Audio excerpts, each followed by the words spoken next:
Hello mga kamara at kasari, tara samahan niyo ako. Ang dami kong ganap ngayon. At kanina nga habang tulog pa yung alaga ko, naglinis na ako sa sala. Tinanggal ko na yung sa pinang-upuan dahil papalitan ko na dahil madumi na rin. At dilagay ko muna yung mga laruan niya sa ibabaw ng upuan para mawalis ko lahat. At pagkatapos kong walisan, pinunasan ko na ng basang-basahan mga mare. Nilagyan ko yan ng sabon at saka Zonrox para mabango. At ayan nga, dinukot ko na lang yung ilalim. Dahil nga kahapon, hindi ko masyado nalinis yan dahil umalis kami. Kaya ngayon ko lang nalinis ng maayos yan kahit papaano mga mare. At 7:30 na nga pala ako nagising kaya na kaya 7:30 na ako nakapagbukas ng tindahan.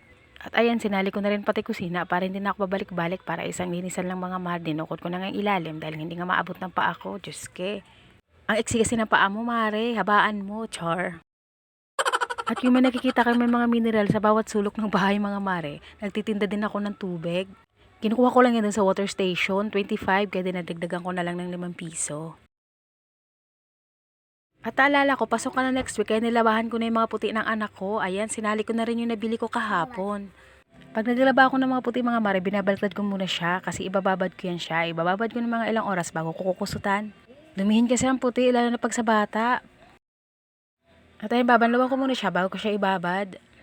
Nilulubos ko na yung mga gawain ko ngayon, ngayong linggong to. Kasi nga next week, buong linggo na silang may pasok, araw-araw na. Kaya araw-araw na busy mga mare, 3 hours din ang pasok nila. Kaya 3 hours din ako nakatunga nga dun sa school mga mare, char. Hindi ko nga lubos maisip na mag-aaral na yung anak ko. Diyos ko Lord, parang kailan lang pinanganak ko lang to. Tas ngayon, malaki na, 4 years old na. At nag-iisang anak ko lang to mga mare kasi yung una, ectopic pregnancy ako nung una ko mga mare. Operada ako kaya tinanggal yung kabila kong tubo. At ayan nga, bigla naman ako nabuntis after 7 years at siya na nga.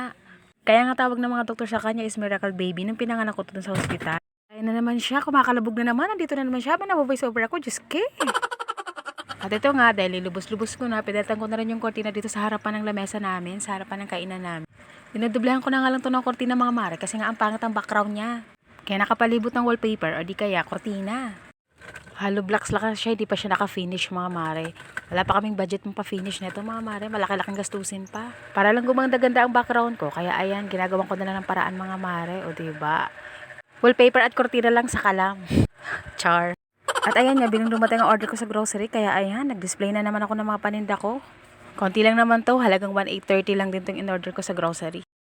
Nasa 2,000 plus sana to, kaso lang, out of stock ng iba nilang mga products, kaya ayan, ito lang napunta sa akin. As usual, ayan naman yung batang makulit. Ayan sa likod ko naman, sumisingit, sumisiksik.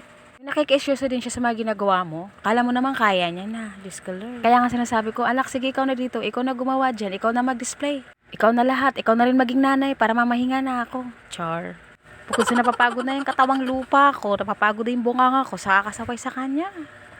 At ayan nga, dahil sa kamadali kong matapos ang gawain ko, dahil meron pa akong nakababad, pati bibig ko, ginawa ko ng gunting. Ayan, may nakadikit na tape.